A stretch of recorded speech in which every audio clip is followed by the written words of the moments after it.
और बाकी एक नॉर्थ ईस्ट के ही एक और लोग थे, तो उनके साथ इनकी किसी बात को लेकर झड़प हो गई थी, उनके बीच आपस में मारपीट हुई, जिसमें कि बताया गया कि एक दो चाकू से वार किए गए, किसी कड़े से भी इनके ऊपर वार किए गए, जिससे कि ये गंभीर रूप से घायल हो गए। और साथ ही साथ इसमें जो एक अन्य जो वांटेड है, जो कि मूल रूप से नेपाल का रहने वाला था, उसके ऊपर जो हमारे द्वारा एनबीडब्ल्यू वारंट निकलवाया गया है, उस पे 25,000 का इनाम भी घोषित कर दिया गया है। हमारी टीम भी उसकी गिरफ्तारी के लिए लगा दी गई है, एसओजी की टीम में लगा दी गई है। ये बहुत दुख की बात है, चिंता की बात है। त्रिपुरा का एक युवा पढ़ाई करने के लिए भारत के ही एक और राज्य उत्तराखंड की राजधानी देहरादून में आता है और देहरादून में उसके साथ इस तरह की दुर्घटना होती है।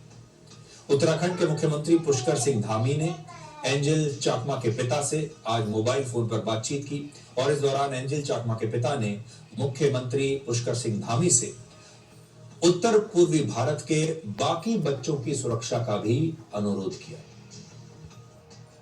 बहुत ही दुखद घटना हुआ। हम बहुत दुखी हैं इससे और इस पर हमने बहुत सख्त कार्रवाई के लिए कहा है यहाँ पर, है ना। और पांच लोग जो भी बदमाश 5 गिरफ्तार कर लिए गए हैं, जो भी इस घटना में जिन्होंने भी अपराध में किया है। मेरा एक ही विनती है सर।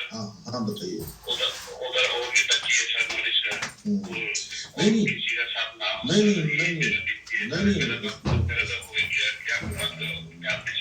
नहीं तरुण जी, ऐसा यहाँ पर कोई भी होने की सभी जगह पे ना, और हर जगह का अच्छा इंस्टीट्यूशन यहाँ पर है, सब कुछ है। और ये जो है ये दुर्भाग्यपूर्ण है बहुत यार, हम लोगों के लिए भी बड़ा कष्ट है, बहुत कष्ट है ना।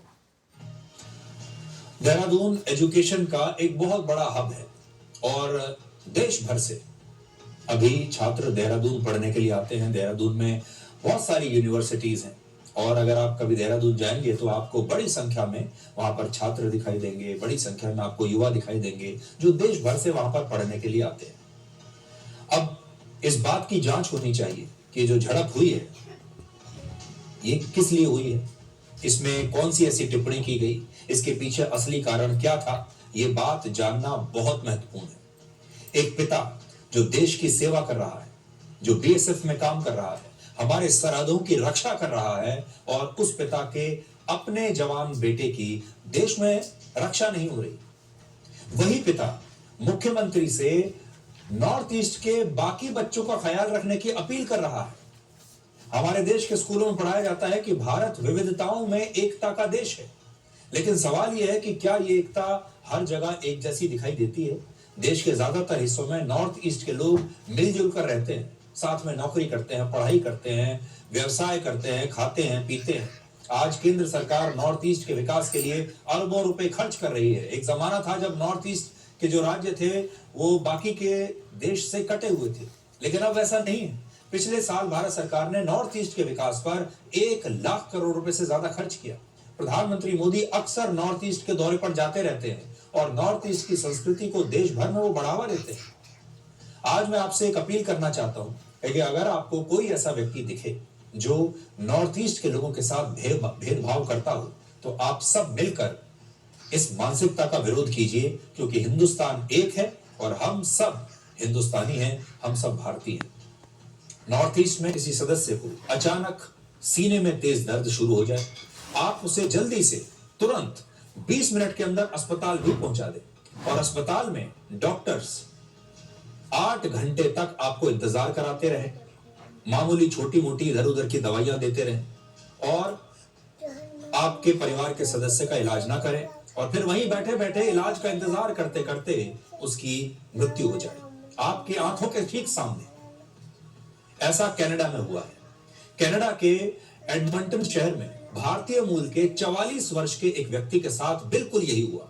उनका नाम है प्रशांत श्री कुमार और वो सीने में तेज दर्द की शिकायत के बाद अपना इलाज कराने के लिए एक अस्पताल पहुंचे, लोकल अस्पताल कनाडा में, और इस अस्पताल का नाम है ग्रे नन्स कम्युनिटी हॉस्पिटल।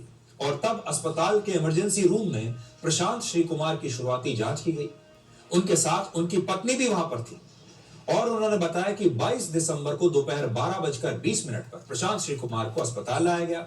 फिर रात में 8:50 तक यानी करीब 8.5 घंटे तक उन्हें सिर्फ एक दवा दी गई, लेकिन उनका सही इलाज नहीं हुआ और इस दौरान प्रशांत श्री कुमार लगातार सीने में दर्द की शिकायत करते रहे। उनका ब्लड प्रेशर बढ़कर 210 तक पहुंच गया, जबकि सामान्य ब्लड प्रेशर इससे कहीं ज्यादा नीचे होना चाहिए। हालात बिगड़ने के बाद भी प्रशांत श्री कुमार को किसी तरह की कोई मेडिकल मदद वहां पर नहीं मिली, बावजूद इसके कि वो अस्पताल में बैठे हैं, और जिस अस्पताल में वो इलाज कराने गए वहीं पर उनकी मृत्यु हो गई।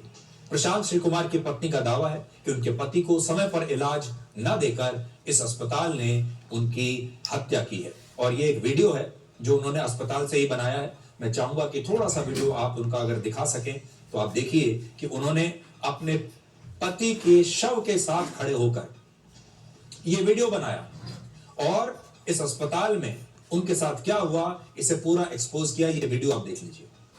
Prashant Shri Kumar complained of acute chest pain at 12 o'clock noon today.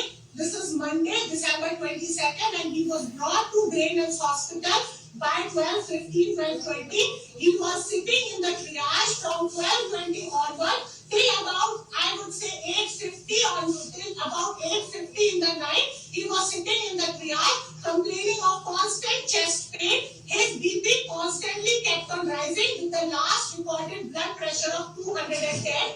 He was taken inside. He was only prescribed Tylenol during the entire waiting time that he was outside, and he was not given help. They said that chest pain is not considered acute problem.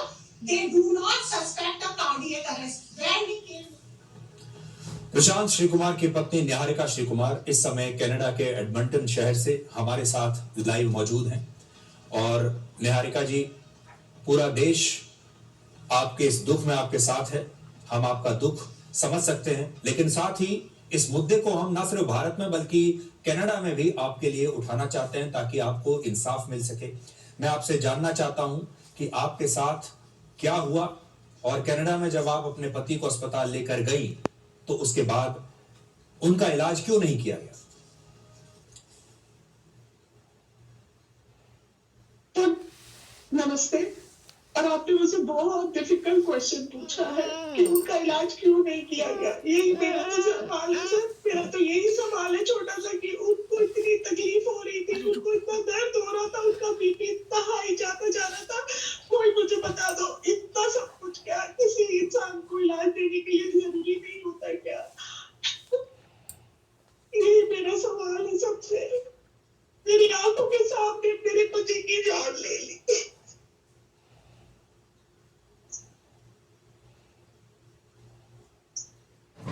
Niharika जी, क्या आमतौर पर वहां के जो जी आप अपनी बात पूरी कीजिए।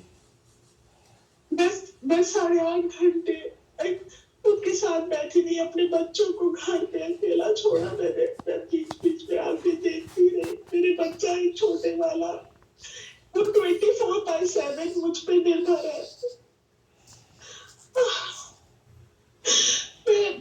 मैं इतनी घबराई हुई हूँ सर इस समय। मुझे अपना फ्यूचर अंधेरे में दिखाई दे रहा है, मेरे बच्चों का फ्यूचर अंधेरे में दिखाई दे रहा है।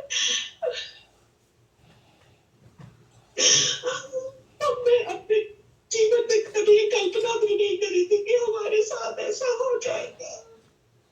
आशा बहुत सच है, नाइस पर्सन,